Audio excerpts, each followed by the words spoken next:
कालिन्चोकको खर्कमा रमाउँदैछन् याक। मनै लोभ्याउने सुन्दर याक र तिनको गलामा बाँधिएको घन्टीको आवाज। अहो, निकै मनमोहक दृश्य।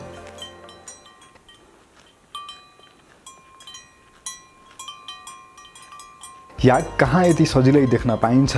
उच्च पहाडी र हिमाली क्षेत्रमा मात्रै देखिने याकनाग हामीले कालिन्चोकको कुरी भिलेज नजिकै फेला पार्यौं।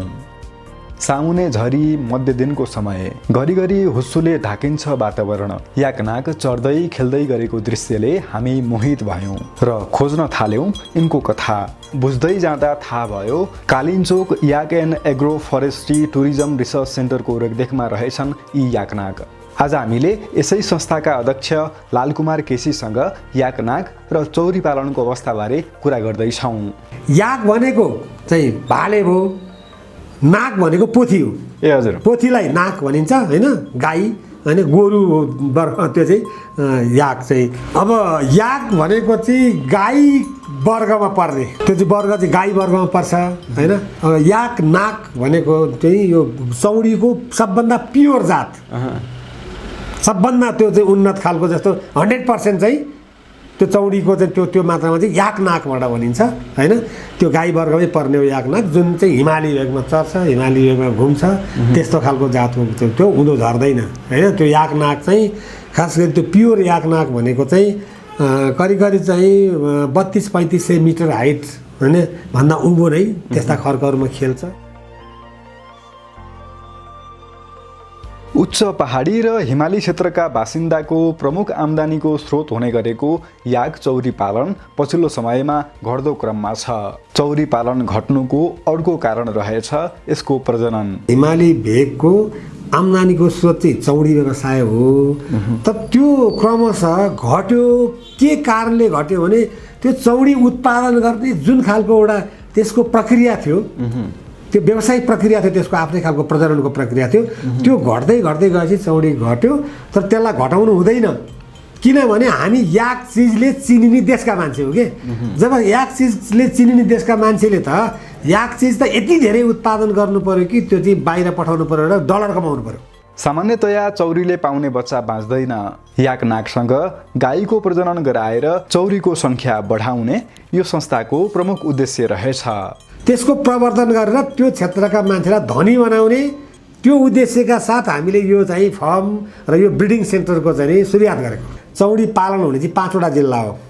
त्यसमध्ये सबभन्दा धेरै चौडी पालन हुने ठाउँ दोलखा, धेरै खर्क भएको धेरै चौडी पालन हुने चाहिँ दोलखा हो। दोलखा, सिन्धुपाल्चोक, रामेछाप, रसुवा र चाहिँ धादिङको चाहिँ रुबी भ्याली, त्यो त्यति जोडिएका भाग चाहिँ चौडी पालन गर्ने त्यो एरिया हो हैन। यदि दोलखामा हामीले चौडी व्यापक रूपमा उत्पादन गर्न सक्यौँ भने देशभरि चौडी चाहिँ हामी बेच्न सक्छौँ हैन। त्यसबाट दिने प्रविधि दिन सक्छौँ भन्ने हेतुले जुन स्थापना गर्न खोजिएको यो याक ब्रिडिङ सेन्टर, कालिन्चोक याक ब्रिडिङ सेन्टर जुन छ। साथै काठमाडौँदेखि नजिकै कालिन्चोकमै याक देखिने भएपछि यसले पर्यटन पनि बढाउने अध्यक्ष केसी बताउँछन्। चरीकोट तल चरीकोट बजारबाट कालिन्चोक जानलाई 17 किलोमिटर चान्चुन जुन दूरी छ नि, त्यो दूरीमा हामी चाहिँ बिहानै झिसमिसमा हिँडेर माथि पुगेर दर्शन गरेर तल साँझमा फर्किन्थ्यौँ भने अब अहिले त आधा घन्टामा, अहिले चाहिँ कच्ची बाटो भएकोले 1 घन्टा लाग्छ। तपाईँ पिच हुँदैछ, अब पिचको कार्यक्रम भएको छ, त्यो त पिच सकिएछ आधै घन्टामा खुइक्क माथि पुगिन्छ, फर्केर आउँछ। त्यस्ता ठाउँमा तपाईँ चाहिँ याक चौडी पालेको हेर्न पाउने मान्छेले होइन, त्यो पनि अर्को एउटा चाहिँ पर्यटन प्रवर्धनका निमित्त नि महत्त्वपूर्ण कुरा, त्यसका निमित्त पनि त चाहियो। उत्पादनको कुरा पनि छ, पर्यटन प्रवर्धनको कुरा पनि छ। देशभरिका मान्छे काठमाडौँ ठोकिन्छन्, अन्तर्राष्ट्रिय चाहिँ जगतबाट आउने मान्छे पहिला काठमाडौँमै आउँछन्। यो दोलखामा चाहिँ यस्तो खालको छ अरे, त्यहाँ हेर्न जाउँ भने रिसर्चरहरू, स्टडी गर्नेहरू, अध्ययन गर्नेहरू, भोलि युनिभर्सिटीका चाहिँ विद्यार्थीहरू पनि होइन चौडी हेर्नलाई चाहिँ चौडी हेरेर त्यसको स्टडी गर्नु पऱ्यो भने कहाँ जाने त भन्दा दोलखा जान सजिलो हो नि, एक्सेस पनि सजिलो। 3 घन्टामा चरीकोट पुगिन्छ, 1 घन्टामा माथि पुगिहाल्यो, 4 घन्टामा त काठमाडौँबाट ड्राइभ गरेर गाडी 4 घन्टामा उहाँ याक बाटो चौडी बाटो पुग्यो कस्तोमा। दिनभरि हेरेर बेलुका चाहिँ 4 बजे आयो भने 8 बजे त काठमाडौँ आइपुगिहाल्यो। त्यस्तो सजिलो ठाउँ कहाँ छ भन्नु त? लेकका नागचौरी गोठालाहरूले याक र नागलाई राजा रानी या पशुको स्वरूपमा देवी देवता जस्तै मान्छन्। तर याक नागको सङ्ख्या दिनानुदिन घट्दै गइरहेको छ, जसको प्रत्यक्ष असर चौरी पालनमा परिरहेको छ। अब याक र नाग प्योरबाट जन्मेका चाहिँ याक नाग नै जन्मन्छन्। तर त्यो नाग जुन छ प्योर जिल्लाको चाहिँ त्यो नाग पोथी जुन छ त्यो नागमा गोरु होइन लगाएर जन्मने चौडीलाई चाहिँ डिम्जु भनिन्छ होइन। यता गाईमा याक लगाएर जन्मने चौडीलाई चाहिँ उराङ भनिन्छ। उराङ र डिम्जु यस्तो खालको चौडीका जातहरू पनि हुन्छन्। चौडी चाहिँ तपाईँको दुग्ध व्यवसायका हिसाबले दुध उत्पादन गर्ने त्यो हिसाबले पालिने चौडीबाट चाहिँ दुध मात्रै उत्पादन हुन्छ, त्यहाँबाट चाहिँ सन्तान उत्पादन हुँदैन। किनभने त्यो चाहिँ ती बाछा-बाछी मर्छन् होइन, अनि दुध उत्पादन हुन्छ। वर्षी नै ब्याउँछ। जस्तो फागुनबाट ब्याउन थाल्यो, फागुन चैत होइन वैशाखसम्म ब्याइसक्छ, अनि फागुन चैत वैशाख जेठ असार साउन भदौ असौजसम्म कार्तिकसम्म दुध दिन्छ। कार्तिकबाट थाक्छ त्यो होइन, अनि 3-4 महिना थाक्छ, फेरि चाहिँ फागुनबाट ब्याउन थाल्छ। त्यो चाहिँ दुग्ध व्यवसायको हिसाबले मात्रै हुने भयो त्यो। अब यतातिर चाहिँ उत्पादन गर्नु पऱ्यो, चौडी निकाल्नु पऱ्यो, अब बाछी बनाउनु पऱ्यो, बाछी गोरु जे जन्मन्छ त्यो चाहिँ याकलाई होइन अब गाईसँग लगाउनु पऱ्यो, त्यसपछि उत्पादन हुने भयो। कि याक नाकमै उनीहरूको बिचमा चाहिँ अब प्रजनन हुँदाखेरि याक नाकै जन्मियो होइन। अब चौडी उत्पादन गर्नका निम्ति हामीले गाईमा होइन याक लगाउनु पऱ्यो, अथवा चाहिँ त्यसलाई अब नयाँ ढङ्गले चाहिँ अब अहिले त हाइटेकमा को जमाना आएको छ, त्यसैले त्यसलाई आर्टिफिसियल इन्सिमिनेसन भन्छ। त्यो एआई गर्ने सिमेन्ट ब्याङ्क बनाएर होइन कृत्रिम गर्भधारण गर्ने अभियान त्यो पनि हुन्छ। त्यसबाट चाहिँ उत्पादन हुने भयो चौडी। चौरीबाट उत्पादन हुने दुधबाट बन्ने छुर्पी, चिज लगायतका दुग्धजन्य वस्तुको आन्तरिकसँगै अन्तर्राष्ट्रिय बजारमा पनि उच्च माग छ। चौरीको दुधबाट बन्ने छुर्पी र चिजको मूल्य पनि लोभलाग्दो छ। त्यसैले चौरीको सङ्ख्या बढाएर यो व्यवसायलाई व्यवस्थित र दिगो हिसाबले चलाउन सकियो भने किसानले राम्रै मुनाफा आर्जन गर्न सक्ने अध्यक्ष केसी बताउँछन्। चौडी गाईको आफ्नै खालको विशेषता छ। चौडी गाईमा हुने उसको चौडी गाईको दुधमा हुने जुन कन्टेन्ट हो त्यसमा फ्याट र एसएनएफको मात्रा त्यो सबभन्दा हाई हुन्छ यता गाईको भैँसीको अरूको भन्दा। त्यसले दिने उत्पादन त्यसबाट बन्ने चिज गाईबाट बन्दैन। चौडीको दुधबाट बन्ने जुन चिज हो नि त्यो चिज त्यस्तो चिज चाहिँ गाईकोबाट बन्दैन। चिज त बन्छ, कञ्चन चिज बन्छ, सफ्ट चिज बन्छ, अलिकति होइन अर्कै चाहिँ उसको तहको क्वालिटीको बन्छ। तर त्यो याक चाहिँ बन्दैन एउटा होइन। त्यसका लागि त चौडी नै उत्पादन गर्नु पऱ्यो नि त। चौडीले दिने दुधबाट उत्पादन हुने प्रोडक्ट चाहिँ महँगो, अलिकति भ्यालुएबल हुने, हाई भ्यालु कमोडिटीमा पर्ने त्यस्तो उत्पादन लिनका निम्ति चौडी नै चाहियो नि त्यो।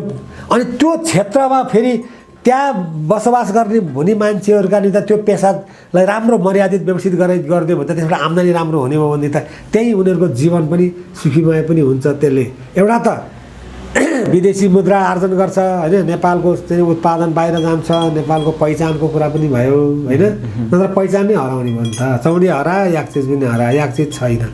उहाँहरू चौडी किन्नलाई सोलु या अर्को कुनै ठाउँ धेरै टाढा पुगेर चाहिँ अथवा फलाक बजार कटेर उता चाहिँ तिब्बतको एरियातिर गएर चाहिँ चौडी किन्न जानु पर्थ्यो भने हामी त्यहाँ उपलब्ध गराइदिनु सजिलैसँग चाहिँ चौडी उहाँले पाउने हुनुभयो। दोस्रो भविष्यमा चौरी पनि त्यहीँ उपलब्ध हुन्छ। चौडी उपलब्ध हुन्छ नि त। अनि उत्पादन ब्रिडिङको कुरा के त? अनि त्यसो भनेको त चौडी उत्पादन बढाउने हो नि त होइन। हामी त 100-200 गाईहरू हामी आफै पनि फर्म डेभलप गर्छौँ, हाम्रो एक संस्थाले पनि। अनि अरूलाई पनि गाई पाल्न जुन लगाउँछ नि त्यो रेन्जमा होइन, उहाँहरू पनि अब त्यसरी मिलेर फार्महरू खोल्नुहुन्छ, त्यहाँ पनि हामी त्यो चाहिँ गर्भधानको त्यो तरिका अपनाउँछौँ। सरकारले पनि यसमा सघाउन सक्ने उनको मत रहेको छ। आउनुहोस् अध्यक्ष केसीसँग गरिएको कुराकानीको पहिलो भाग अगाडि बढाउँ, यसपछि नेपाल चित्रमै अर्को भाग प्रस्तुत गर्नेछौँ। एक लाइक गरिदिनुहोस् है। तपाईँको एउटा लाइकले यो भिडियो धेरै नेपालीको हातमा पुग्न मद्दत गर्नेछ र कमेन्ट पनि। सर नमस्कार। नमस्कार, स्वागत छ यहाँलाई नेपाल चित्रमा। धन्यवाद छ। सर यहाँहरूले सक्रियता देखाएर स्थापना गर्नुभएको याक रिसर्च सेन्टर प्लस याक फार्म नै भनौँ, हामी त्यहाँसम्म पुगेका थियौँ। यो सोच कसरी गर्नुभयो, कसरी स्थापना भयो यसको? ल असाध्यै हाम्रो दोलखाको रमाइलो ठाउँ होइन, त्यो चाहिँ कालिन्चोकको पेरिफेरीभित्र पुग्नु भएछ, घुमेर आउनु भएछ। पहिलो कुरा त तपाईँहरूलाई धन्यवाद छ। कालिन्चोक भगवतीले एकदम चाहिँ आशीर्वाद दिउन्, तपाईँहरू आफ्नो मिसनमा सफल हुनुहोस् है, पहिलो कुरा। दोस्रो कुरा चाहिँ हामी खास गरी नेपालको हिमाली खण्डमा बसोबास गर्ने मान्छेहरूको आर्थिक जीवन सुधार्न, तिनको आर्थिक सामाजिक रूपान्तरणमा महत्त्वपूर्ण योगदान गर्ने के हुन्छ, कुन क्षेत्र हुन्छ त भनेर यो सरकारले नै आइडेन्टिफाई गरेको छ। अब हामी त्यहीभित्र बसेर काम गर्ने होइन, कमसेकम पूर्व जनप्रतिनिधि नै हुँ म, त्यसो भएकोले हाम्रो पनि एउटा निष्कर्ष के भने त्यस्तो हिमाली भेगको आम्दानीको स्रोत चाहिँ चौडी व्यवसाय हो। त त्यो क्रमशः घट्यो, के कारणले घट्यो भने त्यो चौडी उत्पादन गर्ने जुन खालको एउटा त्यसको प्रक्रिया थियो, त्यो व्यावसायिक प्रक्रिया थियो, त्यसको आफ्नै खालको प्रजननको प्रक्रिया थियो, त्यो घट्दै घट्दै गएपछि चौडी घट्यो। तर त्यसलाई घटाउनु हुँदैन, किनभने हामी याक चिजले चिनिने देशका मान्छे हो कि। जब याक चिजले चिनिने देशका मान्छेले त याक चिज त यति धेरै उत्पादन गर्नु पर्यो कि त्यो चाहिँ बाहिर पठाउनु पर्यो र डलर कमाउनु पर्यो। नेपालको सरकारले बारम्बार नेपाली किसानलाई के भनिरहेछ भने निर्यात योग्य वस्तु उत्पादन गर्नुहोस्, निर्यात योग्य बाहिर पठाउने विदेशी मुद्रा कमाउनु पर्यो भनेर सरकारले पनि त्यो नीति बनाएको छ, आह्वान गरेको छ। त्यसैले त्यो आह्वानलाई पनि मध्यनजर गरेर त्यो क्षेत्रका मान्छेको आर्थिक उपार्जन हुने महत्त्वपूर्ण यो चौडी पालन, चौडी व्यवसाय, चिज र छुर्पी अन्तर्राष्ट्रिय मार्केटमा जाने भएकोले त्यसको प्रवर्धन गरेर त्यो क्षेत्रका मान्छेलाई धनी बनाउने त्यो उद्देश्यका साथ हामीले यो चाहिँ फर्म र यो ब्रिडिङ सेन्टरको चाहिँ सुरुवात गरेको। तपाईँको घर पनि दोलखा नै हो सर? दोलखा नै। तपाईँको दोलखाको बासिन्दा पनि, त्यो कारणले त्यो क्षेत्रका नागरिकहरूको जीवनस्तर उकास्नका लागि हजुर म दोलखावासी हो। कति छन् सर याक त्यहाँ अहिले, के छन् याक बाहेक अरू पनि?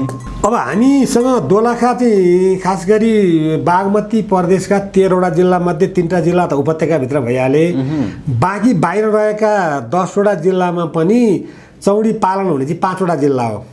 त्यसमध्ये सबभन्दा धेरै चौडी पालन हुने ठाउँ दोलखा, धेरै खर्क भएको, धेरै चौडी पालन हुने चाहिँ दोलखा हो। दोलखा, सिन्धुपाल्चोक, रामेछाप, रसुवा र चाहिँ धादिङको चाहिँ रुबी भ्याली, त्यो त्यति जोडिएका भाग चाहिँ चौडी पालन गर्ने त्यो एरिया हो होइन। अब त्यसमा पनि बागमतीको प्रदेशको पनि केन्द्र भागमा रहेको जिल्ला हो दोलखा। देशकै अब यो हिजो पनि भनौँ न मध्याञ्चलभित्र पर्ने केन्द्र भागमा भएको हुनाले यदि दोलखामा हामीले चौडी व्यापक रूपमा उत्पादन गर्न सक्यौँ भने देशभरि चौडी चाहिँ हामी बेच्न सक्छौँ होइन, त्यसबाट दिने प्रविधि दिन सक्छौँ भन्ने हेतुले जुन स्थापना गर्न खोजिएको यो याक ब्रिडिङ सेन्टर, कालिन्चोक याक ब्रिडिङ सेन्टर जुन छ, यो याक ब्रिडिङ सेन्टरलाई हामीले क्रमशः अब प्रारम्भ गरेका छौँ अहिले भर्खर। त्यो चाहिँ बिस्तारो अब सिस्टमभित्र जाँदैछ। पहिलो कुरा हामीले यसलाई चाहिँ संस्था दर्ता गऱ्यौँ, Kalinchok yak and agro forestry tourism research centre भनेर। त्यो चाहिँ पब्लिक कम्पनी हो। त्यसमा चाहिँ व्यापक कम्युनिटीका मान्छेहरू सङ्गठित हुनुहुन्छ, भनेको चौडी पालक किसान, दुग्ध व्यवसायिक अरू किसानहरू, गाई पालक भैँसी पालकहरू पनि हुनुहुन्छ, त्यहाँ कृषिमा संलग्न अरू हुनुहुन्छ, सामुदायिक वनका सदस्य हुनुहुन्छ। किनभने हामी त्यो वनमा खर्कमा आधारित हुन्छ बढी मात्रामा, त्यसो भएकोले सामुदायिक वनका सबै मेम्बरहरू उहाँहरू सबैलाई सङ्गठित गरेर खास गरी कम्युनिटी बेस, यो कम्युनिटी बेस समुदायमा आधारित संस्था, यसको हामीले चाहिँ संस्था निर्माण गऱ्यौँ, त्यो संस्था बनायौँ। अहिले करिब 200जना जति हामी सङ्गठित भइसकेका छौँ र हामी चाँडै 2000 पुर्याउँछौँ यो चाहिँ सङ्ख्या बढाएर होइन, त्यो सदस्य सङ्ख्या। किनभने यो चाहिँ कम्युनिटी बेस भएको कारणले गर्दाखेरि सीमित कोही मान्छेहरू अथवा थोरै लगानीकर्ता मात्रै गरेर यो गर्ने बिजनेस नभइकन व्यापक रूपमा कम्युनिटीको इन्भल्भ गराएर उनको जीवन उठाउने व्यवस्था उनलाई नै सङ्गठित गर्नु पर्यो भन्ने हिसाबले हामीले त्यो पहिलो संस्था बनायौँ होइन। अब त्यो संस्थाले क्रमशः अब अहिले 6वटा याक ल्याएर कालिन्चोकको वरिपरि, कुरीको वरिपरि चरण क्षेत्रमा मजाले हाँसी खुसी होइन उफ्री पाफ्री गरेर रमाएर याक बसिराखेको छ। र त्यसपछि हामी क्रमशः गाईहरू होइन, हाम्रो अब खास गरी दोलखाको पेरिफेरीमा हुने जुन चाहिँ औले गाईहरू छन्, हाम्रो चाहिँ आफ्नै खालको लोकल गाईहरू, ती गाईहरू पनि छन् हामीसँग। र त्यसबाट सँगसँगै चाहिँ अब अहिले क्रस भएर जन्मेका जर्सी क्रसहरू, त्यसमा पनि कमसेकम चाहिँ याक लगाएर त्यसबाट चौडी बनाउने हाम्रो जुन लक्ष्य छ त्यो अनुसार हामीले चाहिँ ती जर्सीका चाहिँ राम्रा बाछीहरू पनि सेलेक्सन गरेर गाई बाछीहरू पनि लगेर हामी पुर्याइरहेको छौँ। अहिले करिब करिब 50वटा जति गाई होइन औले गाई हाम्रो चाहिँ जर्सीका चाहिँ त्यस्ता सेलेक्टेड बाछीहरू गाईहरू जम्मा गरेर हामी त्यहाँ क्रमशः लिएर गएका छौँ। र हामी अहिले चाहिँ कालिम्चोकको वाटर सेट वरिपरि नै त्यहाँ भएको सामुदायिक वनहरूसँग सबैसँग सरसल्लाह गरेर उहाँहरूको विधिपूर्वक कार्ययोजनाभित्र हालेर, किन परम्परादेखि नै त्यहाँको चाहिँ तपाईँको पशुपालन होइन, त्यहाँ चौडी पाल्ने गाई पाल्ने जुन क्षेत्र हो त्यही क्षेत्रभित्र बसेर हामी यो काम गरिरहेछौँ। त्यसो गर्ने क्रममा चाहिँ उहाँहरूलाई पनि हामीले शेरधनी पनि बनाइरहेछौँ र त्यो संस्थागत ढङ्गले त्यो गतिविधि गर्नका निमित्त चाहिँ हामीले खास गरी चाहिँ वातावरणलाई अझ राम्रो बनाएर यो जैविक विविधता छ नि, बायोडाइभर्सिटी, त्यसलाई अलिकति पनि बिग्रन नदिएर, त्यसलाई खलबल गर्नु नदिएर अझ राम्रो बनाउने, डेकोरेट गरेर त्यसलाई अझ संरक्षण गर्ने गरी हामी त्यो भित्र चाहिँ हामीले तपाईँहरूको त्यो उद्देश्यको बारेमा नि चर्चा गरौँला। जस्तो याक भनेको नै के हो, अब आम दर्शकहरूले पनि बुझ्ने तरिकाले हजुरले त्यसलाई प्रश्न पारिदिनु भयो भने त्यसबाट लिन सकिने लाभ के हुन्, त्यसरी सुरु गरौँ। अब याक भनेको चाहिँ गाई वर्गमा पर्ने होइन, त्यो चाहिँ वर्ग चाहिँ गाई वर्गमा पर्छ होइन। याक नाक भनेको चाहिँ यो चौडीको सबभन्दा प्योर जात, सबभन्दा त्यो चाहिँ उन्नत खालको, जस्तो 100% चाहिँ त्यो चौडीको चाहिँ त्यो मात्रामा चाहिँ याक नाकबाट भनिन्छ होइन। त्यो गाई वर्गमै पर्ने हो याक नाक, जुन चाहिँ हिमाली भेगमा चर्छ, हिमाली भेगमा घुम्छ, त्यस्तो खालको जातको त्यो उँधो झर्दैन होइन। त्यो याक नाक चाहिँ खास गरी त्यो प्योर याक नाक भनेको चाहिँ करिब चाहिँ 32-35 मिटर हाइट होइन भन्दा उँभो नै त्यस्ता खर्कहरूमा खेल्छ। त्यो चाहिँ गाई जातको चाहिँ त्यो उच्च पहाडी क्षेत्र उच्च पहाडी पर्वतीय क्षेत्र चाहिँ घुम्छ, त्यो चाहिँ गाई वर्गमै पर्ने हो होइन। त्यसलाई हामी याक भनेको चाहिँ भाले भयो, नाक भनेको पोथी हो। ए हजुर, पोथीलाई नाक भनिन्छ होइन, गाई होइन, गोरु वर्ग त्यो चाहिँ याक चाहिँ। अब याक र नाक प्योरबाट जन्मेका चाहिँ याक नाक नै जन्मन्छन्, तर त्यो नाक जुन छ प्योर जातको चाहिँ त्यो नाक पोथी जुन छ त्यो नाकमा गोरु होइन लगाएर जन्मने चौडीलाई चाहिँ डिम्जु भनिन्छ होइन। यता गाईमा याक लगाएर जन्मने चौडीलाई चाहिँ उराङ भनिन्छ। उराङ र डिम्जु यस्तो खालको चौडीका जातहरू पनि हुन्छन् होइन। त्यो खास गरी दुग्ध व्यवसायका निमित्त नै पाल्ने चलन छ है। र त्यसबाट चाहिँ याक चिज अन्तर्राष्ट्रिय मार्केटमा जाने चिज एकदम प्योर त्यो याक चिज चाहिँ उत्पादन हुन्छ, त्यो महँगो पनि छ होइन। त्यो चाहिँ अब अनि छुर्बी हुन्छ अर्को एउटा चाहिँ प्रडक्ट, त्यो चाहिँ अन्तर्राष्ट्रिय मार्केटमा जान्छ। अब यसको उत्पादन चाहिँ त्यही होइन चौडीले गर्ने, अरू चाहिँ तल गाई भैँसीले त त्यो उत्पादन गरेर हुने कुरा भएन, त्यसैले त्यो चाहिँ उत्पादन हुन्छ। याक नाक भनेको चाहिँ त्यो हिमाली भेगमा चर्ने गाई होइन, त्यसलाई त्यही भनौँ। अब भनेको मतलब याक विशेष गरी प्रजननकै लागि प्रयोग हुने भयो, हामीले त्यसरी याक प्रजननको निम्ति चाहिँ प्रयोग हुने भयो, भाले जात भयो त्यो होइन। तपाईँहरूले कसरी चाहिँ प्रजनन गराउँदै हुनुहुन्छ, त्यहीँका रैथाने चौरीहरूसँगै प्रजनन गराउँदै हुनुहुन्छ कि त्यसको लागि अहिले बजारमा चल्तीमा रहेका होल्स्टेन भयो, त्यसै गरी जर्सी गाई भयो, यिनीहरूसँग पनि परीक्षण गर्नुभयो त्यसरी? यसमा यस्तो छ हेर्नुहोस्, यसमा दुईवटा पाटो अलिकति छर्लङ्ग हुनु पऱ्यो भने यो कति सबैलाई थाहा पनि हुँदैन तलतिर होइन। अब त्यही व्यवसाय गरेको मान्छेलाई थाहा छ, त्यो थोरै मान्छेलाई पनि थाहा हुन्छ, त्यसैमा रिसर्च गर्नेहरूलाई थाहा हुने कुरा भयो। चौडी चाहिँ तपाईँको दुग्ध व्यवसायका हिसाबले दुध उत्पादन गर्ने त्यो हिसाबले पालिने चौडीबाट चाहिँ दुध मात्रै उत्पादन हुन्छ, त्यहाँबाट चाहिँ सन्तान उत्पादन हुँदैन। किनभने त्यो चाहिँ ती बाछा मर्छन् होइन, अनि दुध उत्पादन हुन्छ, वर्षी नै ब्याउँछ। जस्तो फागुनबाट ब्याउन थाल्यो, फागुन चैत होइन वैशाखसम्म ब्याइसक्छ, अनि फागुन चैत वैशाख जेठ असार साउन भदौ असौजसम्म कार्तिकसम्म दुध दिन्छ, कार्तिकबाट थाक्छ त्यो होइन, अनि 3-4 महिना थाक्छ, फेरि चाहिँ फागुनबाट ब्याउन थाल्छ। त्यो चाहिँ दुग्ध व्यवसायको हिसाबले मात्रै हुने भयो त्यो। अब यतातिर चाहिँ उत्पादन गर्नु पऱ्यो, चौडी निकाल्नु पऱ्यो, अब बाछी बनाउनु पऱ्यो, बाछी गोरु जे जन्मन्छ त्यो चाहिँ याकलाई होइन अब गाईसँग लगाउनु पऱ्यो, त्यसपछि उत्पादन हुने भयो। कि याक नाकमै उनीहरूको बिचमा चाहिँ अब प्रजनन हुँदाखेरि याक नाकै जन्मियो होइन। अब चौडी उत्पादन गर्नका निमित्त हामीले गाईमा होइन याक लगाउनु पऱ्यो, अथवा चाहिँ त्यसलाई अब नयाँ ढङ्गले चाहिँ अब अहिले त हाइटेकमा को जमाना आएको छ। त्यसैले त्यसलाई आर्टिफिसियल इन्सिमिनेसन भन्छ, त्यो एआई गर्ने, सिमेन्ट ब्याङ्क बनाएर होइन कृत्रिम गर्भधारण गर्ने अभियान त्यो पनि हुन्छ। त्यसबाट चाहिँ अब उत्पादन हुने भयो चौडी होइन, चौडी उत्पादन भयो। त्यहाँ गोरु गाई चाहिँ मेल फिमेल।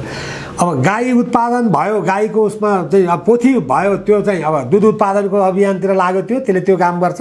अब गोरु भयो भनेदेखि चाहिँ यो टुरिज्म होइन पर्सपेक्टिभबाट चाहिँ टुरिज्म सेन्टरमा भारी बग्छ, रमाउने। अब याक भनेर मान्छे चाहिँ टुरिज्मसँग मान्छेसँग चल्ने खेल्ने हिँड्ने सँगै हिँड्ने त्यो हिसाबले चाहिँ भारी पनि बोक्छ। त्यो काममा चाहिँ प्रयोग हुन्छ जोक्पे चाहिँ, त्यो त्यसलाई जोक्पे भन्छ। यस्तो हो चौडीको विशेषता भनेको चाहिँ। अहिले तपाईँहरूको सुरुवाती चरण भएको कारणले त्यसरी जर्सी होलिस्टाइन गाईहरूमा क्रस चाहिँ भएको छैन, भइसकेको छैन। सुरुवाती चरण नै छ। सुरुवातको चरण चाहिँ हामी त्यो चाहिँ उनीहरूलाई घुलमिल गराउँदैछौँ बिस्तारो चाहिँ। अब यो औले गाईमा त हामीले अलिक गत 6-8 महिना अगाडिदेखि नै सँगसँगै राखेर त्यो प्रयत्न गरिरहेका छौँ होइन। अब यो जुन जर्सीलाई चाहिँ जर्सीका गाई बाछीहरू उनीहरूसँग चाहिँ बिस्तारो त्यहाँ चाहिँ घुलमिल गराउनु पऱ्यो होइन, सँगै राख्ने घुमाउने फिराउने त्यो गर्नु पऱ्यो। उनीहरूलाई पनि त्यो खालको अवस्थामा ल्याउनु पऱ्यो, प्रजननको अवस्थामा ल्याउनु पऱ्यो। त्यो काममा हामी भर्खर प्रारम्भ गरेर सुरुवात गर्दैछौँ। कहाँबाट सङ्कलन गर्नुभयो तपाईँहरूले यी 6वटा याक चाहिँ? यो त उहाँ हाम्रो सरकारी फर्म छ नि त, याक फर्म चाहिँ सोलुमा होइन, त्यही आसपासबाट त्यतैबाट चाहिँ हामीले ल्याएको, त्यही ठाउँबाट हामीले लिएर आयौँ अहिले। अब यो चाहिँ अझ यस्तो छ, अब यसको चाहिँ एकदम सबभन्दा प्योर याक नाक त्यो पाइरहने बढी पाउने त चिनमै हो होइन, तिब्बतमा हो त्यो ठाउँहरू हुन्छ, भुटानमै छ होइन। त्यसबाट पनि ल्याउने अब जस्तो सरकारी फार्ममै पनि हाम्रो सरकारको जुन सङ्घीय सरकारको चाहिँ त्यहाँ चाङबचेमा छ, त्यहाँ पनि 16वटा याक र नाक चाहिँ चिनबाट ल्याएको अरे होइन। त्यस्तो बेला बेलामा ल्याउने प्योर याक नाकको लागि त्यसो गर्ने। अब हामीले पनि अहिले चाहिँ हामीले हाम्रै भएको स्रोतबाट ल्यायौँ, सोलुखुम्बुबाट त्यहाँ भएको स्रोतबाट ल्यायौँ। अब हामी पनि अब अलिक थप्नुपर्ने, त्यसलाई पनि अझ एकदम चाहिँ उन्नत त्यो कुनमा पर्छ। अब रिसर्चको पाटो हो त्यो चाहिँ। अब रिसर्च गर्दाखेरि त्योभन्दा नि उन्नत अब याक चाहिँ अब ल्याउनु पर्ने अवस्था होला। त्यो हामी फेरि कहाँबाट ल्याउने, चिनबाट भुटानबाट त्यो ल्याउने क्रममा पनि हामी छौँ र हामी त्यो सुरुवात गर्दैछौँ। यो त प्रारम्भ गर्दैछौँ। अब यो प्रारम्भमा अब खास गरी यो ब्रिडिङको लागि चाहिँ सरकारले गर्ने कामै हो होइन। अब यो चाहिँ तर सरकारलाई हामीले सहयोग गर्ने हिसाबले हामी त्यसको परिचालन सञ्चालन व्यवस्थापन गर्ने काम हामी गर्छौँ र ब्रिडिङ सेन्टरमा चाहिँ सरकारले सहयोग गर्यो भने राम्रो हुन्छ भन्ने हाम्रो आफ्नो खालको प्रस्ताव पनि छ, माग पनि छ। तर यसको अर्थ यो होइन सरकारले गरिदिए हुन्छ भने सरकारले गरिदियोस् मात्रै भन्ने कुरा। सरकारको सपोर्ट पनि त्यसमा स्रोत केन्द्र भए त त्यस स्रोत केन्द्रलाई त सरकारले नै हेर्न पर्यो। तर यसको सञ्चालनमा अरू लागत कस्ट चाहिँ अब हामी चाहिँ पब्लिक कम्पनीमा संलग्न भएका सदस्यहरू, हाम्रा सेयरधनीहरू हामी सबै मिलेर होइन, कम्युनिटीका मान्छे मिलेर आफ्नो ठाउँबाट चाहिँ हामी हाम्रो पनि स्रोत जम्मा गर्छौँ, हामी त्यसमा लगानी गर्छौँ, पुँजी लगानी गर्छौँ र यसलाई व्यवसायिक ढङ्गले लिएर जान्छौँ। त्यसको चाहिँ त्यसलाई जोड्ने क्रममा तपाईँहरूले यो भनिरहँदा आम रूपले सर्वसाधारणले, नागरिकले, कृषकले भनौँ, उनीहरूले परम्परागत रूपमा आफ्ना गाई चौरीसँग जसरी प्रजनन गराउँथे र त्यो अनुसार गर्भधान हुन्थ्यो, त्यो नगरेर याकसँगै गराउन अथवा त्यसप्रति रुचि राख्न, आकर्षण गराउन के कारण हुनसक्छ? अथवा किसानले लिन सक्ने लाभ चाहिँ के हुनसक्छ भन्न खोजेको मैले। तपाईँको प्रश्नलाई दुईवटा पाटोमा हेर्नु पऱ्यो। एउटा त अब सबै भएभरका गाईमा याकै मात्रै लगाएर जम्मै चौडी निकाल्ने भन्ने कुरा पनि होइन होइन, त्यो सबै नहुन नि सक्छ। गाईको आफ्नो खालको चाहिँ गाई विकास हुने कुरा त्यो चाहिँ जर्सी हुने, होलिस्टाइन हुने होइन। अब चाहिँ ब्राउन स्विस गाई छन् दोलखामा त स्विसहरूले पहिला चाहिँ ल्याइदिएका त्यस्ता सन्तान पनि कतिपय छन्।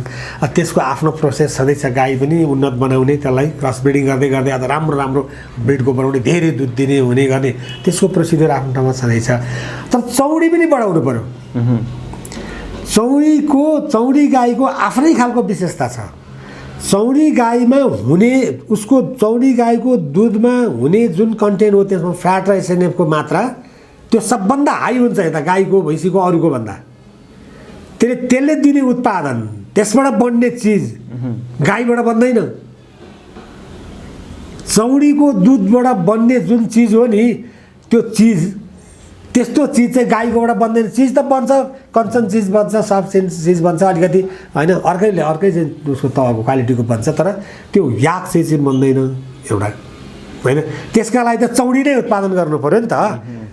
त्यसैले चौडी उत्पादन गर्ने अभियान चाहिँ पहिला परम्परागत रूपमा चाहिँ जस्तो अघि मैले भने जस्तो 30-32 मिटर माथि हाइटमा गाई लिएर राख्ने अनि त्यसपछि याकलाई लगाएर होइन गर्ने जुन चलन थियो त्यसबाटै चौडी उत्पादन हुन्थ्यो। त्यो त देशभरि हुने त्यही नै चलन थियो। अनि नाकै प्योर राखेर त्यसबाट चाहिँ अब त्यो उन्नत खालको चाहिँ उत्पादन हुने त्यो एउटा वातावरण जुन थियो त्यो घट्यो त्यो घट्यो। के भयो भने त्यो गाई माथि लगेर राखेर याकलाई चाहिँ अब क्रस गराएर प्रजनन गराएर चाहिँ जौडी निकाल्ने कुरा चाहिँ मान्छेले पेसा छोडिदिएपछि त अब त घट्यो नि। अब त्यसलाई सहज बनाउनका निम्ति त्योभन्दा अलि तलै होइन 2500, 2600, 2200, 2500, 2700, 2800, 30 यसकै त्यो त्यति जुन मिटरको रेन्जमा होइन गाई पालनहरू गर्ने फर्महरू जुन हुन्छन् त्यस्ता खर्कहरू छन्। तपाईँलाई थाहा छ नेपालको होइन सरस्वती यसो हेर्नुहोस् 1800 मिटरभन्दा तल भएको बस्तीहरू सबै अब बस्ती बाक्लो हुँदै गएको छ र त्यहाँको जमिन चाहिँ एकदम टुक्रा टुक्रा खण्डीकृत भएको छ। अनि त्यो 2000 मिटरदेखि माथिका चाहिँ कतिपय जमिनहरू चाहिँ अलिअलि अझै पनि प्लटमै छन् क्या। त्यो खण्डीकरण टुक्रा मसिनो टुक्रा नभइकन ठुल्ठुलै उसमा छन् भनेपछि त्यस्तैमा चाहिँ खर्कहरूमा चाहिँ पाल्ने हो यो। त्यस्तामा गाई पाल्ने र त्यसपछि त्यहाँ चाहिँ एआई गर्ने त्यो अभियान चलायो भने चौडी उत्पादन हुन्छ। त्यो चाहिँ महँगो होइन प्रोडक्ट चौडीले दिने दुधबाट उत्पादन हुने प्रोडक्ट चाहिँ महँगो अलिकति भ्यालुएबल हुने हाई भ्यालु कमोडिटीमा पर्ने त्यस्तो उत्पादन लिनका निम्ति चौडी नै चाहियो नि त्यो। अनि त्यो क्षेत्रमा फेरि त्यहाँ बसोबास गर्ने हुने मान्छेहरूका निम्ति त्यो पेसालाई राम्रो मर्यादित व्यवस्थित गरिदियो भने त त्यसबाट आम्दानी राम्रो हुने हो भने त त्यही उनीहरूको जीवन पनि सुखीमय पनि हुन्छ। त्यसले एउटा त विदेशी मुद्रा आर्जन गर्छ होइन नेपालको चाहिँ उत्पादन बाहिर जान्छ नेपालको पहिचानको कुरा पनि भयो होइन। नत्र पहिचान नै हराउने भयो नि त। चौडी हरायो याक चिज पनि हरायो याक चिज छैन। उहिले जमानामा चाहिँ हुन्थ्यो अरे नेपालमा याक चिज भन्ने मात्रै हुने भयो। त्यतिर त कायम राख्नु पऱ्यो नि अझ बढाउनु पऱ्यो नि नाफा हुने चिज हो नि त्यो। त त्यो व्यवसाय चौडी व्यवसाय गर्नका निम्ति चाहिँ के कुराहरू समस्या छन् त्यो समस्यालाई समाधान गर्ने गरी सरकारले पनि प्याकेजमा कार्यक्रम ल्याउने। जस्तो खर्क सुधारको कुरा भयो ती चौडी पालकहरूको चाहिँ तिनको स्वास्थ्य जीवनको कुरा भयो तिनका बालबच्चाको शिक्षाको कुरा भयो तिनीहरूलाई कसरी म्यानेज गर्ने भन्ने हिसाबले चाहिँ जानुपर्छ। अब त विगतको भन्दा जस्तो मान्नु न चरीकोट बजारबाट कालिम्पोङ जानलाई 17 किलोमिटर जुन दूरी छ नि त्यो दूरीमा हामी चाहिँ बिहानै झिसमिसमा हिँडेर माथि पुगेर दर्शन गरेर तल साँझमा फर्किन्थ्यौँ भने अब अहिले त आधा घन्टामा अहिले चाहिँ कच्ची बाटो भएकोले 1 घन्टा लाग्छ। तपाईँ पिच हुँदैछ अब पिचको कार्यक्रम भएको छ त्यो त पिच सकिएछ आधै घन्टामा खुइक्क माथि पुगिन्छ फर्केर आउँछ। त्यस्ता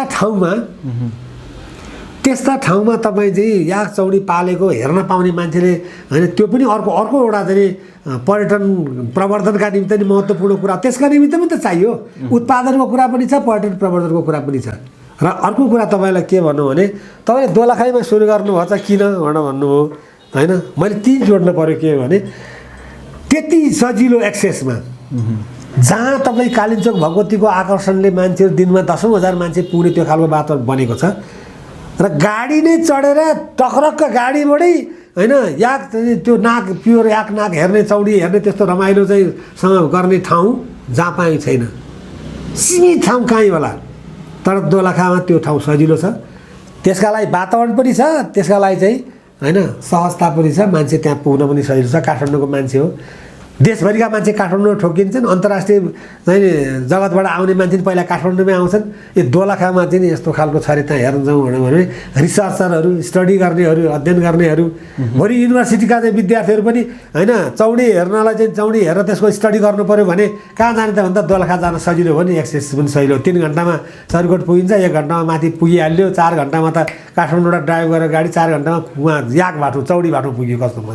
दिनभरि हेरेर बेलुका चाहिँ 4 बजे आयो नि 8 बजे त काठमाडौँ आइपुगिहाल्यो त्यस्तो सजिलो ठाउँ कहाँ छ भन्नु त।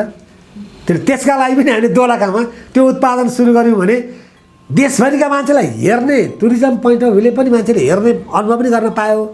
रिसर्चरहरू वैज्ञानिकहरू त्यसका चाहिँ ती मान्छेहरूले पनि चाहिँ त्यो अनुसन्धान गर्ने मान्छेलाई नि सजिलो भयो त्यहाँ पुग्नलाई एक्सेस भयो होइन अध्ययन गर्न पनि सजिलो भयो। उत्पादन गर्न पनि हामीलाई त्यो एरिया छ देशभरिका मान्छे किन्न आउन नि सजिलो छ। त्यसैले हामीले दोलखामा त्यो एउटा चाहिँ त्यसको थलो एउटा याकको गढी होइन याक फोर्ड तयार गरेर हामी त्यो काम गर्दैछौँ। सम्भवतः मुलुकका निमित्त यसले एउटा राम्रो उदाहरण दिन्छ भन्ने हाम्रो विश्वास छ। अहिले दोलखामा पनि त्यसरी परम्परागत रूपमा चलेका घुम्तीगोठ त छँदैछन्, चलि नै राखेका छन्। ती घुम्तीगोठ सञ्चालकहरूले अथवा तिनीहरूलाई तपाईँहरूले यो फार्म चलाइरहँदा, यसमा अनुसन्धान गरिरहँदा उनीहरूले लिन सक्ने लाभ चाहिँ के हुन्छ, उनीहरूलाई कसरी समेट्नुहुन्छ तपाईँहरूले? होइन, हामी जति पनि अब अहिले भर्खरै यो संस्था स्थापना गर्ने क्रममै हामीले उहाँहरूलाई चाहिँ शेरधनी बनाइसक्यौँ। त्यसै पनि उहाँहरू त यसको सदस्य हुनुभयो। यसले जति नाफा कमाउँछ, यसले लाभ कमाउँछ, उहाँहरू कहाँ पुग्ने भयो लाभ वितरण त त्यसरी पनि हुने भयो एउटा, होइन। दोस्रो कुरा, उहाँहरू चौडी किन्नलाई सोलु या अर्को कुनै ठाउँ धेरै टाढा पुगेर चाहिँ अथवा वा फलाक बजार कटेर उता चाहिँ तिब्बतको एरियातिर गएर चाहिँ चौडी किन्न जानु पर्थ्यो भने हामी त्यहाँ उपलब्ध गराइदिनु सजिलैसँग चाहिँ चौडी उहाँले पाउने हुनुभयो। दोस्रो, भविष्यमा चौरी पनि त्यहीँ उपलब्ध हुन्छ। चौडी उपलब्ध हुन्छ अनि उत्पादन ब्रिडिङको कुरा के त, अनि त्यसो भनेको त चौडी उत्पादन बढाउने हो नि त, होइन। हामी त 100-200 गाईहरू हामी आफै पनि फर्म डेभलप गर्छौँ हाम्रो यो संस्थाले पनि, अनि अरूलाई पनि गाई पाल्न जुन लगाउँछौँ नि त्यो रेन्जमा, होइन। उहाँहरू पनि अब त्यसरी मिलेर फार्महरू खोल्नुहुन्छ, त्यहाँ पनि हामी त्यो चाहिँ गर्भधानको त्यो तरिका अप्नाउँछौँ, होइन। कृत्रिम गर्भधानद्वारा त्यहाँ पनि चौडी उत्पादन हुने भएपछि त चौडी व्यवसायीहरूले पनि इजिली चौडी पाउने हुनुभयो, होइन। सजिलोसँग उहाँलाई चाहिँ गाह्रो भन। अनि उहाँहरूको जहाँ जहाँ चाहिँ खर्कहरू छन्, गोठहरू बस्छ, त्यहाँको पनि खर्क सुधारलाई पनि हामीले कार्यक्रम बनाएर त्यहाँको खर्क सुधार पनि हामी सहयोग गर्ने भयौँ, होइन। कालिम्पोङको मात्रै कुरा भएन नि त, हामी त कालिम्पोङको मूल उत्पादन थलो हो त। त्यस्तो त विभिन्न ठाउँमा अरू क्लस्टरमा पनि त्यस्तो उत्पादन हुन्छ। हामी कृत्रिम गर्भधान अनुसार त्यो गरिदिन्छौँ। त्यसो भएपछि त भयो, अनि सजिलैसँग चौडी पाउनुभयो, होइन, सजिलो भयो, होइन। उहाँहरूको चाहिँ खर्क सुधारमा हामीले मद्दत गर्ने भयौँ। अनि उहाँले उत्पादन गर्ने जुन दुधबाट त्यो चिज बनाउने अहिले सबैतिर इजी छैन नि त, त्यो त मेसिन इक्विपमेन्ट चाहिँ चाहियो। त्यो कुरा हामीले पोर्टेबल खालको चाहिँ मेसिन इक्विपमेन्ट ठिक्क चाहिँ एउटा क्लस्टरमा एउटा खर्कको एरियामा 10वटा 6वटा 10वटा 10-12वटा 15वटा गोठ हुन्छन्, होइन। एउटा गोठमा 30वटा 35वटा 40वटा पाल्या हुन्छ उहाँहरूले, होइन। त्यसो गर्दाखेरि 5-7वटा गोठको एउटा एरिया जहाँ छ त्यहाँ चाहिँ त्यो चिज मेकिङ, होइन, सबै मेसिन इक्विपमेन्ट लगाएर राख्दा चिज बनाइदियो। कति सजिलो भयो उहाँहरूलाई, दुध सजिलैसँग गयो, बिक्री भयो, बढी मूल्यमा चाहिँ बिक्री हुने भयो। त्यसले गर्दा त्यो पनि लाभ भयो। चौडी सजिलैसँग पायो, आफ्नो उत्पादन चाहिँ ले अझ राम्रोसँग मार्केट पायो, त्यो पनि भयो, होइन। उहाँहरूको चाहिँ व्यावसायिक सुधारमा के गर्नुपर्ने भन्ने कुरा नै हाम्रो ध्यान पुग्ने भयो। अनि उहाँहरू सबैलाई हामी सङ्गठित गरेर यही संस्थाभित्र सदस्य बनाउने भएपछि यसले चाहिँ मुनाफा कमाएको पनि उहाँहरूले पाउनु भनेपछि यो त कम्युनिटीका मान्छेले त एकदम प्रशस्त लाभ पाउने लाभग्राही नै उहाँहरू हो। प्रजनन चाहिँ कसरी गराउने सर? प्राकृतिक नै हुन्छ कि अहिले अब एआईको पनि हामी कुरा गर्दै थियौँ अघि? अहिले प्रारम्भमा त प्राकृतिक चाहिँ प्रजननकै कामहरू हुने भयो। किनभने जबसम्म हामीले सिमेन्ट ब्याङ्क त्यो त अब ल्याब तयार गर्नु पऱ्यो, त्यो त एक्सपेरिमेन्ट नै गर्नुपर्ने रिसर्चको कुरा पनि भयो। रिसर्चको गरिसकेपछि जब अब रेडी भयो भनौँ न, सिमेन्ट ब्याङ्क रेडी भयो, कलेक्सन गरेको सिमेन्ट चाहिँ वास्तवमा हामीले अब राम्रोसँग चाहिँ कृत्रिम गर्भधानमा लान सक्ने अवस्था भयो। त्यो चाहिँ विद्वानहरूले, एक्सपर्टहरूले, रिसर्चरहरूले त्यो चाहिँ अब हाम्रो देशमा नै हुनुहुन्छ त्यस्तो, होइन। त्यस्ता विज्ञहरू पनि यसमा सङ्गठित पनि हुनुहुन्छ, धेरै चाहिँ यसमा ज्ञान राख्नेहरू, यसका रिसर्चरहरू। अब यही क्रममा त सरकारले पनि त्यस्ता रिसर्चरहरू उपलब्ध गराइदिने त्यो काम पनि हुन्छ। मन्त्रालय, कृषि मन्त्रालयसँग भर्खरै हामीले कुराकानी गऱ्यौँ। संस्थागत ढङ्गले कुराकानी गर्दा मन्त्रालयको नि रेस्पोन्स के छ भने ठिक छ, एकदम राम्रो काम हो, यो सरकारले गर्ने काम तपाईँले थाल्नु भएको छ। यसका लागि एकदम त्यसैका फोकल पर्सन जो चाहिँ याक नाकसँग चाहिँ उहाँहरूले रिसर्च गरिरहेका रिसर्चरहरू, होइन, उहाँहरू हामी उपलब्ध गराइदिन्छौँ, त्यसलाई रिसर्च गर्छौँ। आवश्यक पऱ्यो भने त्यो उन्नत खालको चाहिँ, होइन, अझ चाहिँ राम्रो याक नाक ल्याउनु पर्ला, त्यो चिज पनि हामीले गरिदिन्छौँ। त्यसबाट चाहिँ तपाईँले त उत्पादन बढाउने हुनुभयो, त्यसपछि त्यहाँ चाहिँ गोठ सुधार हुने भयो, सबै कुराहरू हुने भयो, होइन। चौडी बढ्छ, त्यसरी गर्छ। यो कुरामा सरकारले गर्ने काम हामीले चाहिँ तपाईँले गर्न लाग्यो भने भन्ने त्यो वातावरण, त्यो आश्वासन हामीले पाएका छौँ। र विश्वास पनि के छ भने सरकारले गर्नुपर्ने काम, त्यो ब्रिडिङ सेन्टर स्थापनामा सहयोग गर्दा हामी आफ्नो पनि लगानी त गरिहाल्छौँ र सञ्चालन व्यवस्थापनमा हामीले गरिदिनु सरकारलाई सजिलो भयो नि। अहिले सबैभन्दा के भने फर्म इस्टाब्लिस गर्न कुनै ठुलो कुरा भएन, तर इस्टाब्लिस भएको, स्थापना भएको फर्मको सञ्चालन गर्ने, त्यसलाई, होइन, त्यसको चाहिँ अझ क्षमता विकास गर्ने, त्यो फर्मको क्षमता विकास गर्ने कुरा, सञ्चालन गर्ने कुरा हो। किन सरकारको त एउटा फर्म भएपछि फर्म म्यानेजर, त्यसका चाहिँ नि अनि विभिन्न खालका कर्मचारी, त्यो कामदार, सारा कुरा राख्दा अनि सरकारी जागिरेहरूको चाहिँ एउटा झुन्ड बनाउँदा हैरान भएको छ सरकारलाई। त्यसैले त्यस्ता फर्महरू कतिपय चाहिँ आम्दानी छैन भनेर त्यसपछि सरकारलाई चाहिँ अगाडि बढाउन गाह्रो हुन्थ्यो। यो त हामीले अब कम्युनिटी बेस बनाएर हामी तलबाट कम्युनिटीले नै गर्न लाग्यौँ, समुदायले हामी मिलेर गर्ने भयौँ भनेपछि त त्यो बर्डन सञ्चालनका लागि सरकारले खर्च गर्नु त परेन। खालि त्यो रिसर्च गरिदिने होइन, स्रोत केन्द्र निर्माणमा ल्याब जस्तो महत्त्वपूर्ण हाइटेकका लागि चाहिँ सरकारले पनि सपोर्ट गर्ने वातावरण बनेपछि हामी त्यसलाई सञ्चालन गर्छौँ। त्यो त व्यापक रूपमा अगाडि जान्छ। अहिले त्यहाँ भएका 6वटा याक कुन कुन उमेर समूहका छन्? याक आफैमा कस्तो स्वभावको प्राणी हो? अब यो याक चाहिँ यसो हेर्दा अर्ध जङ्गली खालको क्या, जङ्गली नै मात्रै भनौँ भने मान्छेले नि पाल्ने हो, उहाँ आउँछ होइन, नुन खान्छ, पिठो सिठो चाहिँ दिएर खाएर हिँड्छ, मान्छे एकछिन आउँछ। मान्छेले छेउमा चाहिँ रत्याउने, त्यसलाई सँगसँगै लिएर हिँड्ने गरेन भने त्यो अलिकति चाहिँ जङ्गली पाराको चाहिँ उसले स्वभाव झिक्छ। तर त्यसलाई हामी कमसेकम प्रजननमा ल्याउने, त्यसलाई त अब कामयाब बनाउने भएपछि त्यो सँगसँगै त्यसलाई व्यवस्थित गर्दाखेरि यो त घरपालुवा नै रूपमा चाहिँ हामी चाहिँ त्यसलाई प्रयोग गर्छौँ, त्यो ढङ्गले ल्याइहाल्छौँ। क्या आपत्ति भन। अब हामीसँग अहिले भएको याक चाहिँ 1 वर्षका बाछाहरू ल्याएको होइन। अब अहिले कति 2 वर्ष भयो, कति 2 कि 3 वर्ष भयो? हाम्रो दुईटा चाहिँ हामीले 2 वर्षको ल्यायौँ। 2 वर्षको ल्यायौँ। त्यो अर्को चाहिँ अहिले 3 वर्षको भयो। 3 वर्ष। तेस्रो वर्षमा चाहिँ गइरहेछ नि, एकदम त्यो हेर्दाखेरि त्यत्रो भइसक्यो, एकदम राम्रोसँग बढ्यो। त्यसले के देखायो भने हामीले सोलुदेखि ल्याएको याक कालिन्चोको पेरिफेरीभित्र उनीहरूलाई त्यो चरणमा छोड्दा उनीहरू फर्स्ट आयो क्या। त्यहाँको हावापानी चाहिँ उनीहरूलाई एकदम एडजस्ट राम्रो भयो। 6वटा ल्याएको केही भएको छैन होइन, उनीहरू चाहिँ दुब्लाका पनि छैन कि दिनदिन एकदम राम्रोसँग बढिरहेछ गरेछ भनेपछि त्यो छ। त्यसले अहिले हामीले ल्याएका याकहरू चाहिँ 2 देखि 3 वर्षका भए होइन। अब प्रजननको बेला भर्खर अब सुरु भएको सबै भएको छैन, 6वटा प्रजनन योग्य भइसकेका छैनन् होइन। त्यसमध्ये 2-3टा जति चाहिँ ठुला जति त्यो के हुनु लाग्छ। अब तिनीहरूलाई हामी बिस्तारो अब त्यो प्रजननमा चाहिँ गाईसँग झ्याम्याउने, उनीहरूसँग सँगसँगै राख्ने त्यो खालको वातावरण बनाउने कुरामा हामी बिस्तारै त्यो काम गर्दैछौँ। अब याक स्वभावैले अब मान्छेले नै रत्याउने भएको हुनाले होइन, त्यसले मान्छेले भने टेर्छ, यता आइज भने आउँछ, अब त्यसलाई त्यस्तै पाराको गर्नुपर्छ। अलिअलि त्यो चाहिँ चौडी पाल्ने मान्छेले चाहिँ याक चौडीलाई के भन्ने, कसरी बोलाउने, कसरी डाक्ने, त्यसका केही छन् क्या त्यस्तै उस्तै उसले बुझ्ने खालका भाषा पनि छन् होइन। अब हामीले तलतिर बसिया मान्छेले भन्दा त्यो लेख चाहिँ त्यो खालमा घुलमिल भयो मान्छेले त्यो भाषा जान्दछन्। त्यो उसैको आसपास उसलाई चराउने भनौँ न गोठालो किसिमका मान्छेहरूले त्यो खालको चाहिँ मान्छेले गर्ने स्वभावले। अघि हामी त्यहाँ त्यो खर्गमा पुग्दाखेरि चरिराखेका थिए, सधैँ खुला नै हुन्छन्? खुला नै हुन्छ, बाँध्ने त कुरै भएन। बाँध्न हुँदै हुँदैन, त्यो बाँधिनै होइन। त्यो एउटा सर्टेन अब हामीले यतिसम्म गर्ने हो। जस्तो चाहिँ हामी त्यो व्यवस्थित गर्दैछौँ, व्यवस्थित गर्ने क्रममा चाहिँ एउटा प्रजननको खास एउटा एरिया बनाउँछौँ हामी, त्यसलाई अलिकति घेराबारा गर्छौँ होइन। त्यो चाहिँ याक ग्यालरीको रूपमा हामी त्यसलाई डेभलप गर्छौँ। त्यहाँ याक बस्छ, घुम्छ, अनि केही समय चर्न गयो भने फेरि हामी त्यसलाई बिस्तारो घुमाएर अगाउँछ ल्याएर हाल्छौँ। त्यो सँगसँगै हिँड्न चाहिँ पऱ्यो त्यो गर्ने, अनि त्यसलाई चाहिँ बेपत्ता नछोडिदिने त्यो खालको गर्ने।